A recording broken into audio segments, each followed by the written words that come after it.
On avait tout approuvé, rien à montrer. Il y a quelques têtes brûlées qui nous ont fait confiance, avec qui on travaille encore maintenant et que j'en profite pour remercier. Je voulais vous faire une intro très stylée en enregistrant dans la rue, mais il y avait trop de vent. Cette semaine, on change de lieu d'enregistrement puisque je vous emmène avec moi aux ateliers Le Pan, à la rencontre de Juliette et Margot, leurs cofondatrices. Le Pan, vous allez voir, on va en parler en long, en large et en travers, mais ce sont des cours et des ateliers créatifs en ligne et en présentiel qui visent à rendre la création accessible au plus grand nombre. C'était Amélie Lebloc qui était passée dans le podcast, je vous mettrai d'ailleurs son épisode en description, ça peut aussi vous intéresser, qui m'avait recommandé Le Pan de manière générale, et du coup j'avais trop hâte de rencontrer Juliette et Margot et d'en savoir un petit peu plus sur leur projet. Ensemble, on a parlé d'entrepreneuriat, comment est-ce qu'elles font pour entreprendre tout en étant amies, de leur projet, de ses tout débuts à aujourd'hui, et de leur vision plus générale de la créativité et de la création. J'espère que cette conversation vous plaira autant qu'elle m'a plu. Je suis Chloé, bienvenue dans le Clo-Clo Club, le podcast sur la créativité. Bienvenue dans le Clo-Clo Club, Juliette, Margot, je suis très heureuse de vous recevoir. Est-ce que vous pouvez vous présenter en quelques mots pour les auditrices ? Avec plaisir. Merci de nous recevoir. Moi, je m'appelle Juliette, j'ai 34 ans et je suis l'une des fondatrices du PAN et je pratique beaucoup le dessin par ailleurs dans ma vie perso. Et moi, c'est Margot, j'ai 33 ans. J'ai rencontré Juliette il y a une dizaine d'années. On a créé le PAN toutes les deux. J'habite à Paris et je fais beaucoup de céramique. Ouais, c'est ce qui me constitue aussi pas mal, je pense, cette passion. Parce que oui, on est dans votre atelier, le PAN. Qu'est-ce que c'est le PAN en quelques mots ? Le PAN, c'est une école pour ceux et celles qui veulent prendre soin de leur créativité. Donc on propose des ateliers qui sont animés par un peu plus de 90 artistes pour s'amuser, se perfectionner si on a envie en dessin, en peinture, expérimenter, jouer avec les formes, les couleurs, les textures. À retrouver d'ailleurs sur le site dont je mettrai le lien en description du podcast. Pour commencer, j'aime bien donner une petite citation à mes invités, une citation qui m'a fait penser à vous. En l'occurrence, je vous ai un peu spoilé, vous la connaissez déjà, vous allez voir. Juliette, à toi l'honneur. Merci. Créer, c'est vivre deux fois, qui est une citation d'Albert Camus. Que j'ai trouvée dans la page à propos sur le site. Suspense. Du coup, je me doutais un peu de ce qui allait venir. Pourquoi est-ce que vous l'avez choisi pour introduire en fait le à propos de votre école ? Elle nous parlait pour plusieurs raisons. Déjà, nous, quand on parle de créativité, on l'aborde aussi sous l'angle du bien-être, de quelque chose qu'on a tous en nous et qui est important de cultiver. On donne pas forcément que des cours de dessin, peinture, collage pour une dimension technique et pour l'idée d'apprivoiser un savoir-faire, mais aussi pour se faire du bien. Du coup, pour sentir deux fois, quand on crée, on a cette idée que on est peut-être un peu plus sensible à ce qu'on perçoit, et c'est ce qu'on a voulu montrer à travers cette citation. Toutes les deux, vous êtes des créatives, vous l'avez dit dans votre présentation. Est-ce que ce rapport à la créativité, du bien-être, de se faire du bien, le faire pour soi, c'est quelque chose que vous aviez toutes les deux depuis longtemps ou c'est venu avec le temps ? Oui, alors moi, c'est depuis que je pense que je suis enfant, j'étais toujours super attirée par tout ce qui était art plastique, c'était ma matière préférée. Dès qu'il y avait des amis de mes parents qui avaient une pratique artistique, j'étais complètement fascinée. Je demandais à mes parents de m'acheter tout le matériel après pour mon anniversaire et tout ça pour tester plein de choses. Et ma mère m'a inscrite à des cours de céramique le mercredi après-midi en primaire et j'ai eu un vrai coup de cœur. Et donc, c'est depuis, ça va faire une vingtaine d'années, 25 ans, je pense que j'en fais. J'ai eu des moments où j'en ai moins fait. C'est quelque chose dont j'ai besoin, voilà, dont j'ai vraiment besoin. Et c'est marrant parce que quand je t'écoute, Margot, raconter cette histoire que j'ai déjà entendue, que je connais, souvent tu dis, ma mère m'a inscrit à des cours de poterie pour me canaliser. Ouais, complètement. Et j'adore quand tu dis ça parce que tu vis deux fois à travers la céramique. Et effectivement, derrière, ça t'apporte... Ouais, beaucoup d'apaisement, du temps pour moi. Et puis là, il y a un rapport avec la terre où il y a une espèce de... On met un peu toute notre anxiété et voilà, beaucoup de choses dans la terre et elle nous le rend bien. Et donc voilà, c'est un rapport assez charnel et en même temps assez thérapeutique. Oui, il y a un rapport vraiment à la texture aussi, outre le moment de temps pour toi, de vraiment faire juste ça. Toi, avec le dessin, Juliette ? Ouais, je pense que c'est d'ailleurs, pour répondre à ta question, c'est ce qui a motivé la création du PAN. Ouais. C'est que nous, ça nous fait du bien. On n'a pas choisi d'en faire notre métier, mais c'était important d'avoir un temps pour nous dédié à la créativité très régulier. Moi, je sais qu'en dessinant, quand les gens me voyaient faire, souvent j'entendais « Ah, mais t'as trop de chance de faire ça, c'est trop cool, etc. » sans s'autoriser à le faire. Or, moi, je le faisais pas uniquement d'un point de vue technique, mais pour me faire du bien. Et du coup, je comprenais pas pourquoi les gens s'autorisaient pas à le faire. Et on a voulu créer une école qu'on a d'ailleurs pas appelée école, parce que ça met trop en avant la dimension technique, pour montrer que tout le monde peut le faire, qu'il est important de le faire et que ça fait du bien. Et sortir aussi des logiques de performance qu'on peut souvent avoir dans Totalement. notre quotidien professionnel notamment, et même perso parfois. Mais de ne pas être dans le côté où, voilà, dans le résultat final, dans ce qu'on va produire, mais plus dans le moment présent et le geste pour le geste. Oui, et puis pas ramener ça juste à la technique, qui est vraiment un des retours qu'on peut avoir des personnes qui, par exemple pour le dessin ou la céramique, j'ai fait les deux aussi, donc j'en profite. Mais oui, ils peuvent vous dire, mais t'as un talent, ou mais toi tu sais faire, moi je sais pas, et du coup n'ose pas se lancer. Et c'est vraiment ce qui ressort en fait avec le pan et vos cours, c'est qu'il n'y a pas besoin de savoir pour faire. Déjà, et c'est en faisant qu'on peut apprendre si on en a envie en fait. Si Comme le yoga, on n'y va pas forcément pour devenir yogi, mais professionnel, et t'es pas forcément mais plus souple à la parce première qu'une heure séance. par semaine, ça nous fait du bien, quoi. Ouais. Exactement.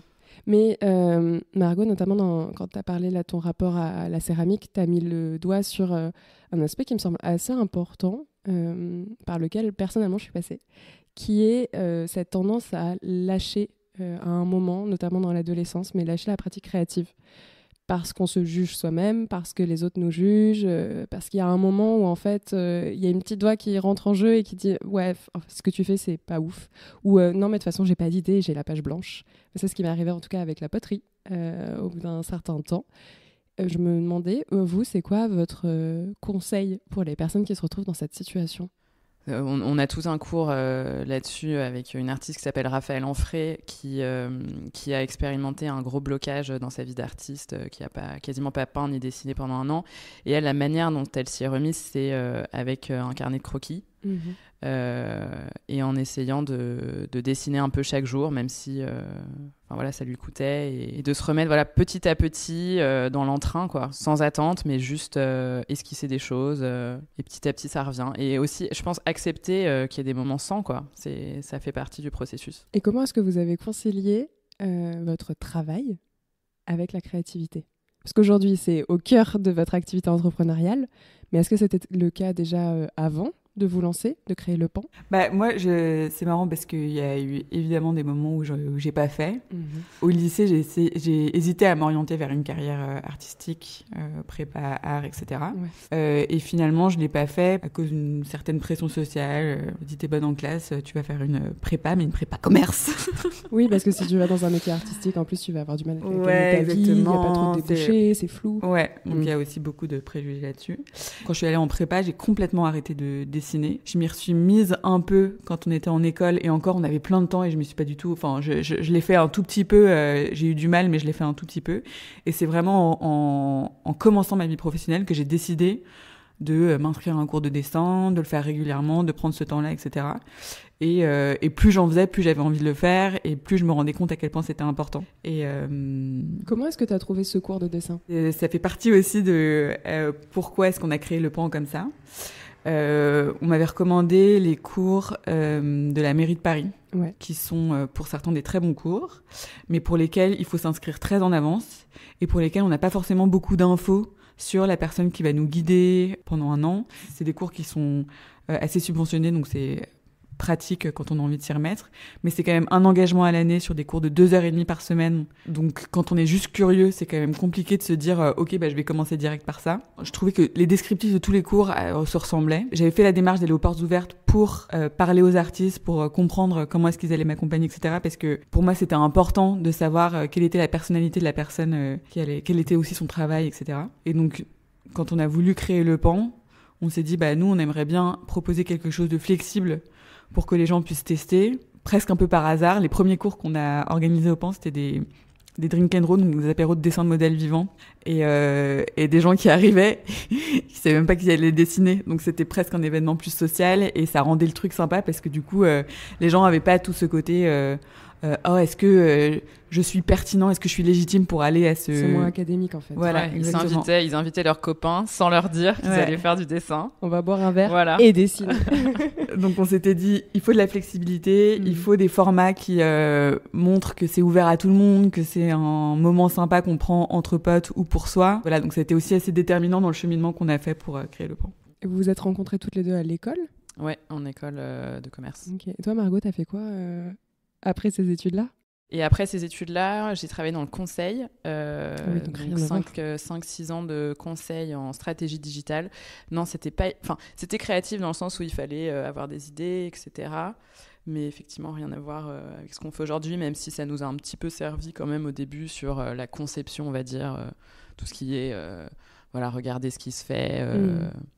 l'étude de marché, les entretiens avec les utilisateurs. On a fait ça assez scolairement au début, avant de se lancer, pour voir s'il y avait un besoin, quoi. Ouais. Et on a bossé sur le pan, sur le projet du pan qui s'appelait au début No Name, on n'avait pas encore le nom, pendant 1 an et demi en parallèle de notre job, avant de se dire, ok, c'est parti, on y va, quoi. Comment vous avez eu cette idée du coup ? On a eu cette idée en 2018 parce qu'on s'est recroisés, Juliette et moi, une soirée de copains.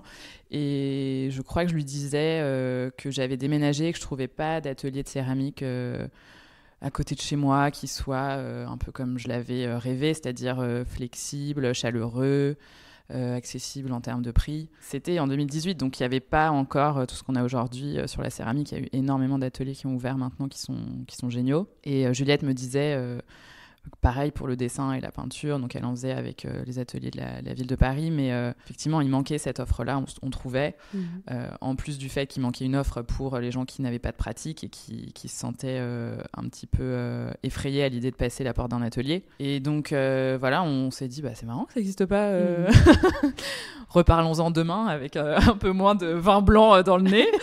Et puis on s'est rappelé le lendemain, on s'est dit, il y a peut-être un truc à creuser. Et c'est marrant parce qu'à l'époque, on se voyait 2-3 fois par an à des soirées de copains comme ça. Enfin, c'était marrant qu'on se recroise ce soir-là et qu'on en parle. Enfin, il n'y avait aucune raison qu'on parle de ça, quoi. Et on s'est rappelé le lendemain, on s'est dit, ouais, ok, allez, peut-être qu'il y a un truc à faire. Et puis après, on se voyait tous les week-ends. On a commencé à se revoir aussi le soir, en semaine après le boulot, à se répartir nos tâches. À faire des ateliers tests. Voilà. En termes d'organisation entre vous deux, la répartition des tâches, justement, ça s'est fait assez naturellement ? Ou parce que travailler avec... là, en l'occurrence, vous veillez 3 fois par an. Bon, en termes d'amitié, il y a des gens plus proches qui lancent leurs entreprises. Mais quand même, l'air de rien, ça vous rapproche. Vous êtes souvent ensemble. Vous êtes amis à la base. Donc, il y a cet enjeu-là aussi quand on monte sa boîte avec quelqu'un dont on est proche. Comment ça s'est passé ?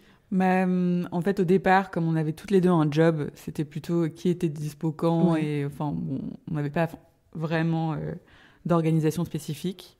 Ensuite, quand on s'est dit, OK, qu'est-ce qu'on lance, comment, quand, etc., là, on a commencé à répartir. Et je crois que ça s'est fait assez naturellement. À l'époque, ce qu'on s'était dit, c'était que moi, je m'occupais de toute la partie atelier, recrutement des artistes. Et toi, de toute la partie communication, marketing. Et toute la partie entreprise, parce qu'on a une offre aussi pour les entreprises.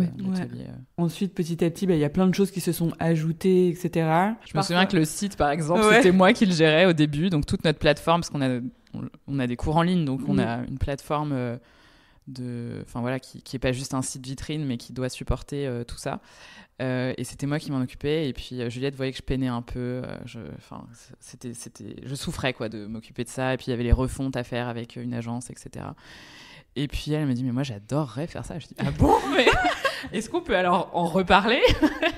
Et donc on s'est redistribué. Donc c'est avec le temps qu'on a réfléchi à la répartition des tâches. Et maintenant, je pense que c'est bien défini et on fait quasiment plus... il y a quasiment plus grand-chose où on est à 2 dessus, alors qu'au début, beaucoup. C'est normal, je pense, quand on réfléchit au projet. Maintenant, ça tourne. Mais par contre, là où on est super complémentaires, c'est que dès qu'il y a une situation qu'on doit débloquer, par exemple, on s'en parle et en 2 secondes, on y arrive, alors que moi, je peux me retourner le cerveau pendant 3 jours avant et j'y arrive pas. Dans nos caractères aussi... Juliette, elle a beaucoup plus de recul et elle réfléchit un petit peu à tout ce qu'on sait, tout ce qui peut arriver, tout le savoir qu'on a accumulé en 4 ans, tous les retours de nos élèves, tous les retours de nos artistes, etc. Alors que moi, je suis un peu plus tête baissée et donc j'ai tendance à me dire allez, on y va sans forcément trop réfléchir. Donc on se complète bien là-dessus. Et au moment où vous avez lancé le PAN, en fait, vous l'avez lancé au bout d'un an de réflexion sur le projet ? En fait, ce qui s'est passé, c'est que donc pendant 1 an et demi, on a fait des ateliers tests. Enfin, on a réfléchi à la vision cible et on avait prévu notre départ parce que donc l'idée de base, c'était démocratiser les pratiques artistiques, pas uniquement comme un savoir-faire des techniques, mais aussi comme un vecteur de bien-être. Et ça passait par la création de lieux. D'abord un, puis d'autres dans Paris et peut-être ailleurs, qui permettent à chacun de prendre des cours pour le faire, pour renouer avec sa créativité. Donc on a prévu notre départ, on a commencé à faire des visites de lieux, on a trouvé un truc génial dans le Marais dans lequel on se projetait, et là il y a eu le confinement. J'allais en venir le premier, l'historique. L'historique, le dur, le sévère, et c'est un peu qu'on retournait les plans qu'on avait. Bah oui, parce que la banque nous a dit c'est fini, on ne finance plus aucun nouveau projet. Et quoi qu'il arrive, on était de toute façon pendant quelques mois, on savait pas encore à quelle sauce on allait être mangé, mais tout d'un coup, on pouvait plus vraiment avancer sur cette idée d'avoir un lieu. Et c'était le moment où toutes les deux on quitté nos jobs, donc on avait tout d'un coup 100% notre dernier de notre jour, de boulot, c'était genre 28 février 2020, quoi.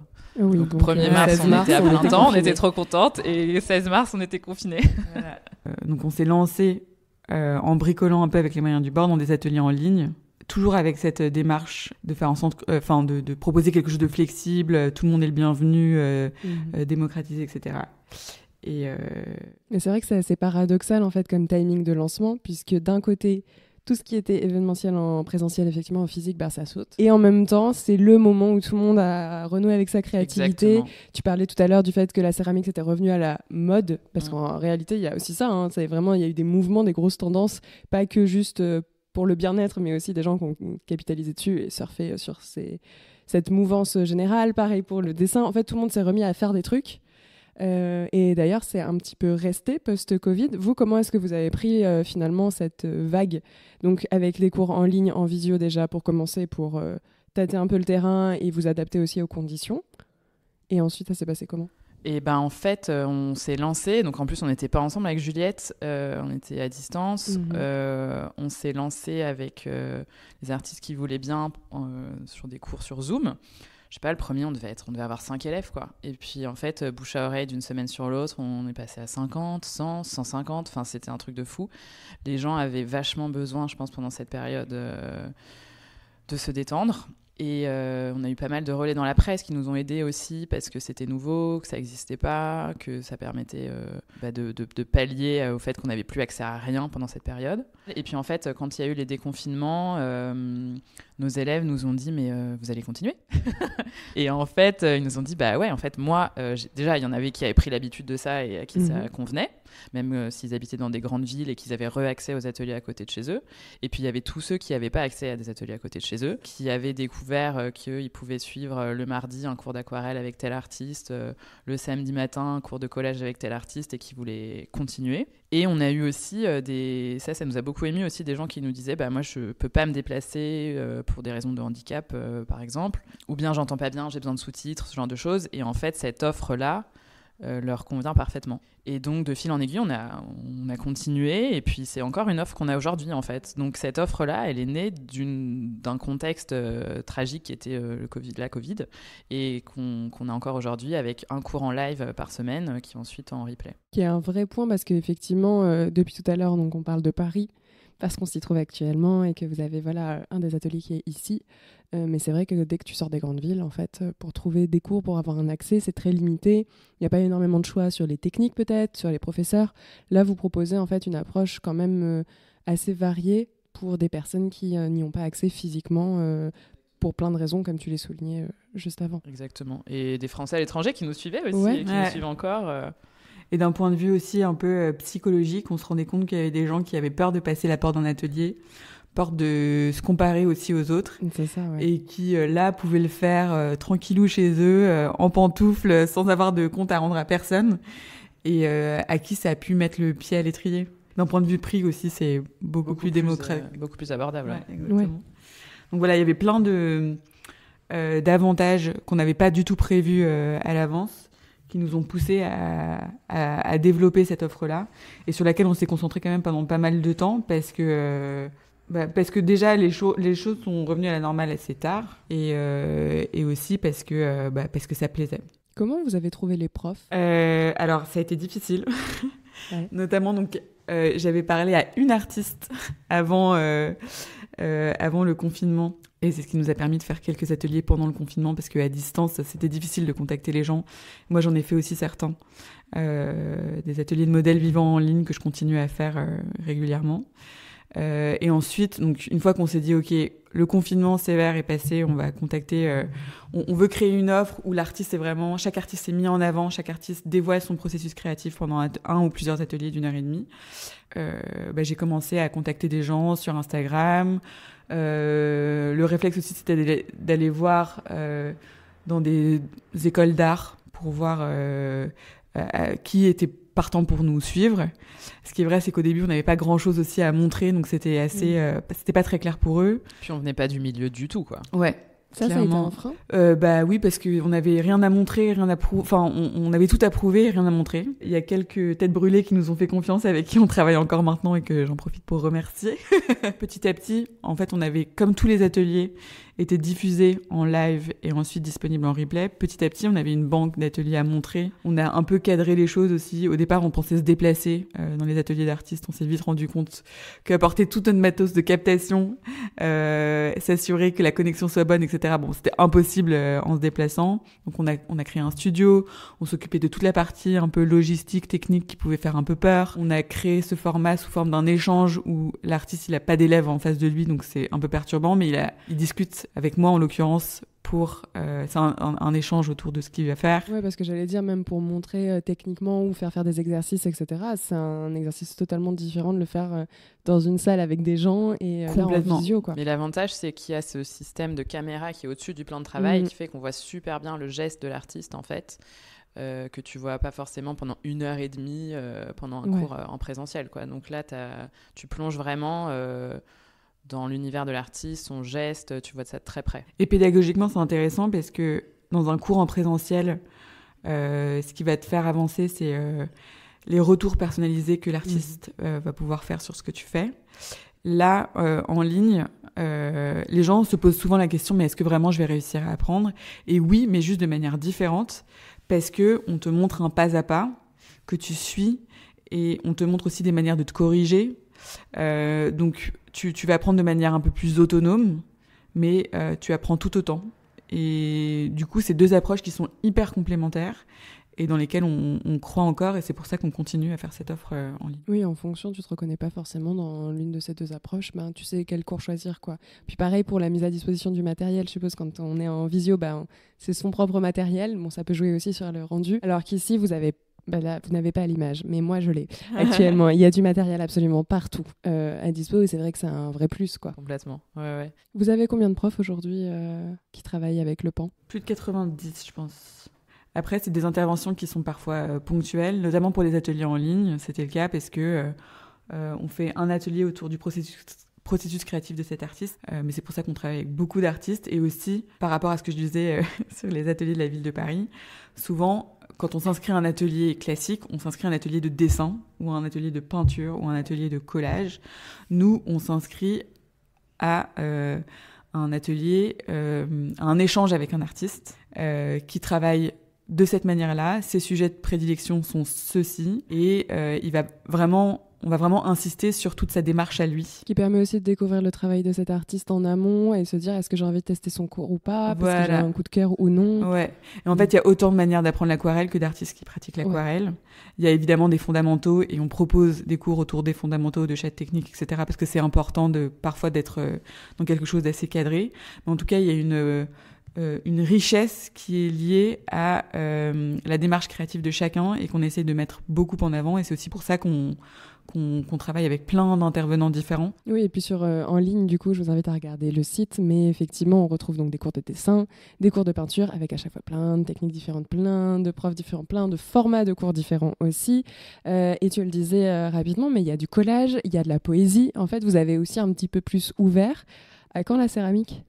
Alors la céramique, on l'avait fait pendant le confinement à distance. Ouais. On a des cours de modelage en ligne qui sont encore disponibles. Au début, alors on s'était posé la question, dans la première version avant le confinement, on s'était dit on va tout faire, dessin, peinture et céramique dans le même atelier. Pour celui-ci en tout cas, là où on est maintenant, donc dans le 10e, on n'a pas remis ça à l'ordre du jour parce que c'est vraiment pas les mêmes équipements. Il y a les fours, etc., l'espace de stockage. Et puis, je pense que le marché a un peu changé aussi. Il y a beaucoup d'ateliers de céramique à Paris. Là où il y a un peu moins d'ateliers, disons, de dessin et de peinture. On verra, peut-être qu'à l'avenir, il y aura.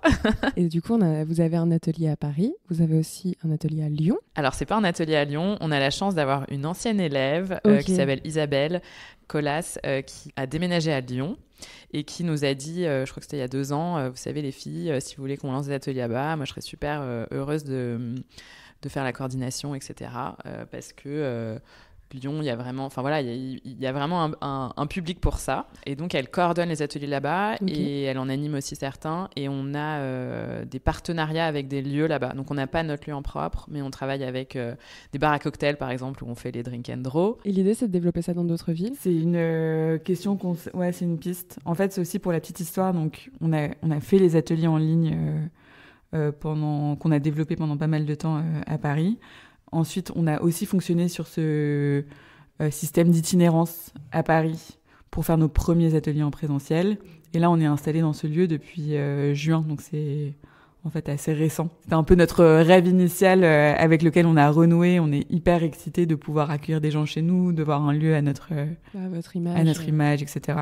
Pourquoi le Pan ? Pardon, on a parlé de No Name tout à l'heure, on est passé au Pan, moi j'ai continué sur les cours tranquille, mais pourquoi ça s'appelle le Pan ? Entre No Name et le Pan, il y a eu pas mal d'idées, je vous laisse imaginer.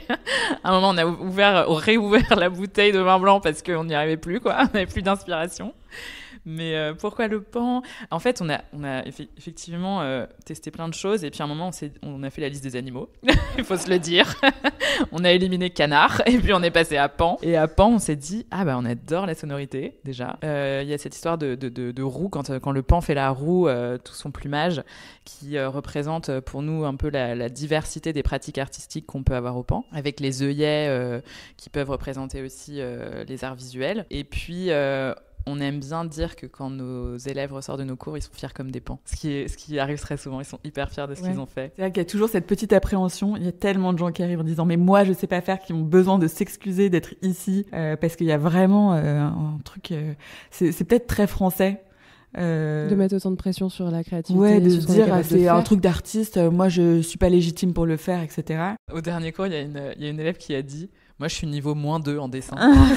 Mais par rapport à quoi en plus ? Enfin, niveau, c'est sa petite échelle à elle, quoi. Et donc vraiment, le but, c'est de rassurer le plus possible les gens. Et il y a vraiment cette dimension de bien-être dont on parlait. Elle est liée aussi au sentiment de satisfaction personnelle de faire quelque chose de ses mains. De le ramener chez soi, pouvoir montrer à tout le monde, regarde ce que j'ai fait. Il y a vraiment ça. Comment est-ce que vous gardez le lien avec vos élèves en termes d'animation de communauté, comme tu disais aussi, de les rassurer ?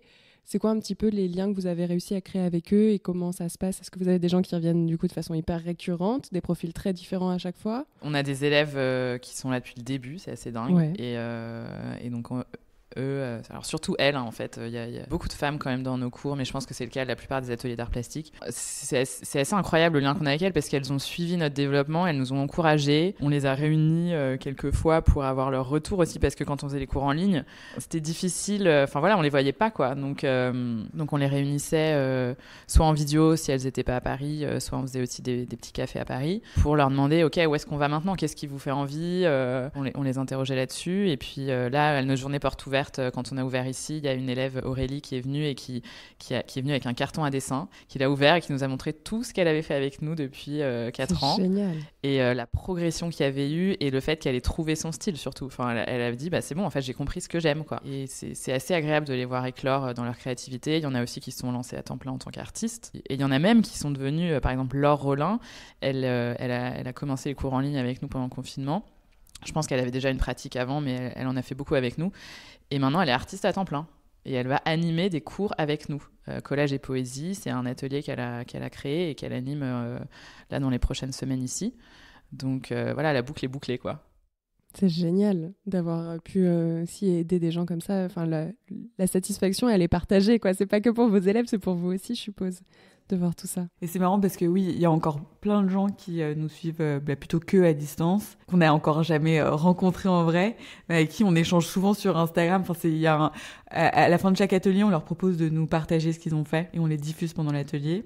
Et en fait, ces moments d'échange, ils créent quand même quelque chose. On ne se voit pas, mais on sent la progression. Enfin, c'est quand même assez fort d'avoir une relation comme ça depuis 4 ans avec des gens. En quoi le pan, pour le coup, ça a impacté votre créativité ? Déjà, le fait d'être entouré maintenant d'artistes, c'est hyper riche. Moi, j'ai l'impression que ça me nourrit beaucoup et c'est génial de pouvoir avoir des échanges avec eux. Et on se rend compte à quel point déjà c'est souvent des métiers dans lesquels on est assez solitaire finalement, parce que c'est des projets individuels, perso, etc. Et le fait d'avoir un endroit où ils peuvent se rencontrer, échanger sur la problématique, c'est important. Et nous aussi, on en bénéficie, ça c'est très cool. Nous, très concrètement, à chaque fois qu'on propose un atelier, on a souvent envie de le faire. Ouais. Moi, j'en suis pas mal. Enfin, j'en ai suivi quelques-uns et ça me permet d'explorer d'autres choses. Là, je fais un cours le mardi matin en tant qu'élève, cours de peinture abstraite. Ouais, donc, vous arrivez à garder du temps aussi créatif, en fait, pour vous, même en gérant le lieu, en gérant tous ces cours. Oui, je pense que ce qu'on prône, faut qu'on se l'applique, quoi. C'est ça, c'est pas le plus évident. Non, mais c'est une vraie question. C'est une vraie question. Et par exemple, pour le lancement de l'atelier, moi, j'ai senti qu'il y avait un moment où j'arrivais moins à faire et je sentais que ça me pesait, mais on a besoin de le redécouvrir aussi, nous, de temps en temps. C'est sûr. C'est une discipline, quoi, pour pas se laisser submerger par le boulot, par toutes les tâches et tout ça. Et c'est cyclique aussi, quoi. Oui, et puis ça rejoint ce que tu disais au début, de savoir se réaccorder du temps et de se dire, ok, c'est pas grave si là, ça va pas pour l'instant et je vais m'y remettre un peu après, mais en tout cas, le faire. Tu as dit le mot discipline, je crois que c'est un des mots que je répète le plus dans le podcast. Au niveau du public, on a parlé effectivement des cours que vous donniez donc à des gens qui ne sont pas là, à des gens qui viennent et qui échangent. Et vous donnez aussi des cours hebdo aux enfants, les 6-13 ans. C'est quoi un peu votre approche de la créativité pour des enfants ? C'est pas du tout le même exercice, ils n'en sont pas du tout au même niveau, même juste de construction sociale. En fait, on parlait de la pression, ce genre de choses.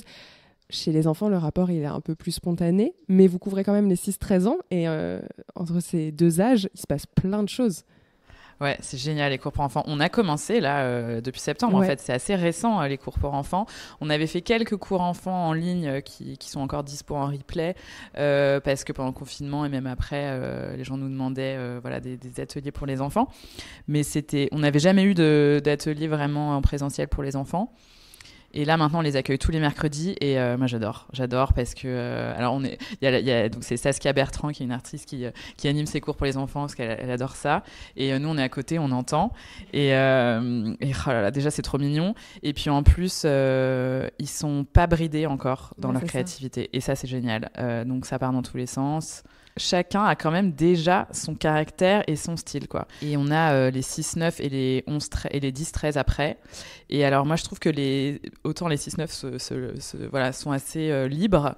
Et en fait, on sent que ça commence déjà après un peu après adolescence, quoi. Ouais, il y a quelques-uns qui disent « Ah non, mais moi, je sais pas dessiner » et tout ça. Donc, ça commence à cet âge-là, quoi. Ouais. Et c'est marrant parce que du coup, Saskia, elle connaît bien les enfants. Et du coup, elle fait des exercices différents aussi pour essayer déjà pour les 9-12 ans de faire des choses qui soient pas trop dans la précision ou qui permettent de se lâcher. Plus, de se lâcher. Et il y a une autre citation qu'on aime bien de Picasso qui est on est tous artistes. Le problème, c'est de savoir rester enfant en vieillissant, quoi. De garder cette spontanéité, le fait de ne pas se juger soi-même et avoir peur du jugement de l'autre, etc. Et là, on va avoir des ateliers parents-enfants et je pense que ça c'est nouveau, on va le lancer, mais je trouve ça génial, les ateliers où tu mêles les adultes et les enfants, parce qu'en fait, les enfants, ils inspirent vachement la créativité, je trouve. Enfin, en tant qu'adulte, il faut vraiment s'inspirer de leur liberté, de leur spontanéité. Ouais, et tourner de façon positive, non mais ça, on dirait que c'est un enfant qui l'a fait. Ouais. Tant mieux. au niveau des cours que vous donnez, des ateliers. Donc il y a des cours grand public, il y a pour les entreprises, etc. Je sais aussi que du coup vous thématisez en fonction de temps forts dans l'année. Là, au moment où on enregistre, on est au mois d'octobre. Donc vous allez faire des choses pour Octobre Rose.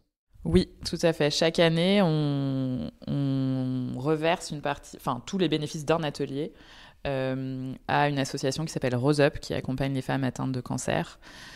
Et là, cette année, ça fait 2 ou 3 ans même qu'on le fait à la Bellevilloise, qui est un lieu culturel dans le 20e arrondissement de Paris. On arrive à réunir chaque année une centaine d'élèves, enfin de personnes qui veulent participer.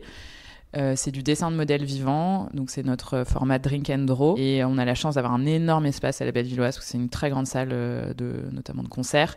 Et donc on a 3 estrades avec 3 modèles. Et donc les gens peuvent déambuler, on donne tout le matériel de dessin, peuvent prendre un verre parce que le bar est ouvert. C'est très sympa. C'est notre modèle Drink and Draw version XXL. Et tous les bénéfices là sont reversés à cette association. Et à chaque fois, c'est un artiste différent qui anime la séance. Donc là, cette année, c'est Déborah Calfon. Et vous essayez de mettre de plus en plus de choses en place aussi, un peu dans ce sens-là, de collaboration avec des lieux, des assos, ce genre de choses. Oui, alors on fait on est au Pass Culture, par exemple, pour les jeunes. Donc ça rend certains de nos ateliers plus accessibles. Et même en ligne aussi, ils peuvent avoir accès à nos cours en ligne, donc même s'ils ne sont pas à Paris. On fait pas mal de collaborations avec effectivement des marques, des tiers-lieux. Ouais. Sur la partie collaboration, toujours, du coup, comment est-ce que ça a fonctionné au début pour aller démarcher un petit peu à droite, à gauche des marques partenaires? Est-ce que vous avez autant galéré qu'avec des professeurs parce qu'il fallait montrer des choses? Est-ce que vous aviez déjà mis dans votre poche 1 ou 2 contacts? Comment ça se passe? Parce que ça, c'est une question qui peut se poser aussi pour des gens qui essayent de se lancer. En indépendant, c'est pas forcément évident de savoir comment démarcher des sponsors, juste des gens qui vont prêter du matériel pour les cours. Alors, on a des partenariats avec des fabricants ou distributeurs de beaux-arts, de matériel beaux-arts, par exemple. On a un partenariat avec le Géant des Beaux-Arts, qui est un distributeur, où ils nous aident à gagner en visibilité auprès de leur base de clients. Et en échange, nos élèves ont 15% dans les magasins. Ensuite, on a des partenariats avec les fabricants. On travaille beaucoup avec Canson, notamment, pour qui on co-anime des ateliers en ligne qui diffusent gratuitement sur leur compte Facebook et qui sont co-animés. Donc, c'est nous qui les animons avec nos artistes dans notre studio. Ensuite, on a des partenariats avec Sennelier, Faber-Castell, Clairefontaine, Carandache. Et là, c'est plutôt de la dotation de matériel. Et on a commencé un de nos tout premiers partenariats. C'était justement pas du tout dans le monde des beaux-arts, c'était avec Le Bon Marché. À l'époque du confinement, on a tourné des ateliers dans le magasin fermé que eux proposaient gratuitement à leur communauté, justement pour animer un peu cette période de confinement. Oui, vous avez senti une appétence déjà pour le sujet, en fait, même par d'autres acteurs autres que ceux du secteur. Ça, c'est chouette quand tu as d'autres acteurs Ouais, complètement. Et ça, c'était une opération géniale parce qu'effectivement, le but, c'était de montrer que c'est accessible à tous, donc pas forcément se restreindre à une cible qui pratique déjà. C'était hyper chouette. Ok. La dimension éco-responsable, c'est quelque chose que vous essayez d'intégrer petit à petit à vos ateliers parce que pareil, en termes de matériel, ne serait-ce que pour le dessin, on pense au papier, à tout le papier utilisé. Il y a beaucoup de gens qui font un dessin en 2-2 puis après disent « Ah non, c'est raté !» et du coup mettre la feuille de côté et en fait ça fait une feuille de gâchis qui n'est pas réutilisée forcément. Comment est-ce que vous abordez ça? C'est pas évident parce que ce qui est vrai, c'est que parmi tous les freins psychologiques qu'on a à se lancer, si on se dit « Ah, je vais gâcher ce papier à chaque fois qu'on commence un truc », ça permet pas forcément de se lâcher, etc. Parfois, la question du matériel qu'on utilise, etc., il faut essayer de s'en... Même quand on a du beau papier, par exemple, ça peut être parfois hyper intimidant de se lancer dans un dessin. Donc parfois, il faut essayer de l'évacuer.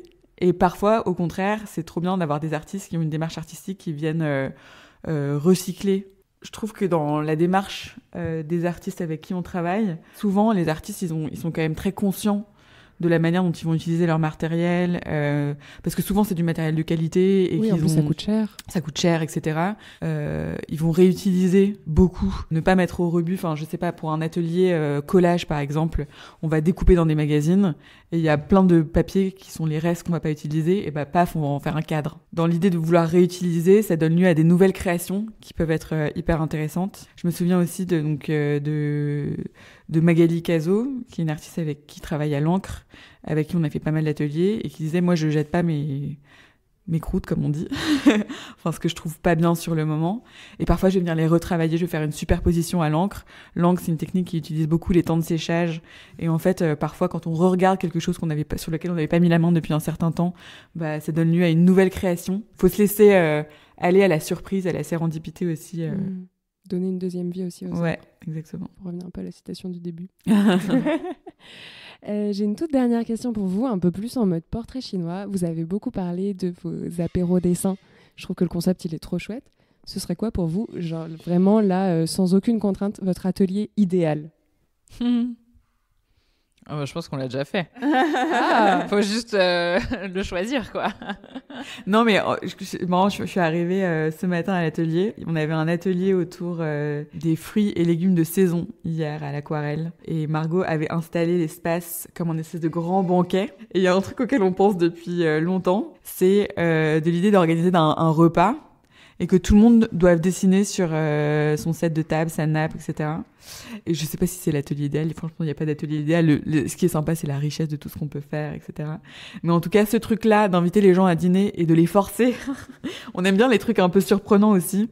Donc, de les inviter d'une manière ou d'une autre à dessiner et d'en faire une œuvre collective. Ouais, c'est vrai. Allez, rigolo. Voilà, l'année prochaine. Allez, on prend rendez-vous. Merci à toutes les deux. Merci à toi. Merci Chloé. à toi. Merci d'avoir écouté cet épisode, j'espère qu'il vous a plu. Merci encore à Juliette et Margot pour leur temps précieux et pour m'avoir fait découvrir Le Pan. Je vous mets le lien vers leur site en description de cet épisode. N'hésitez pas aussi, si vous êtes à Paris, à passer une tête à leur marché de Noël qui aura lieu le week-end du 7 et 8 décembre de 11h à 19-20h, rue d'Hauteville dans le 10e. Je vous mets pareil toutes les infos en description de cet épisode. Et si jamais ça vous a plu, n'hésitez pas à manifester votre soutien. Voilà, ça fait toujours plaisir. Pour ça, il vous suffit de vous abonner au Clo-Clo Club sur la plateforme d'écoute que vous utilisez. Comme ça, vous êtes au courant quand je publie un nouvel épisode. Vous pouvez aussi me laisser des étoiles, des commentaires et venir me suivre et m'écrire directement sur les réseaux sociaux @Clo-Clo Club sur Instagram, TikTok et Threads. Moi, je vous dis à mercredi prochain pour un nouvel épisode. Bye!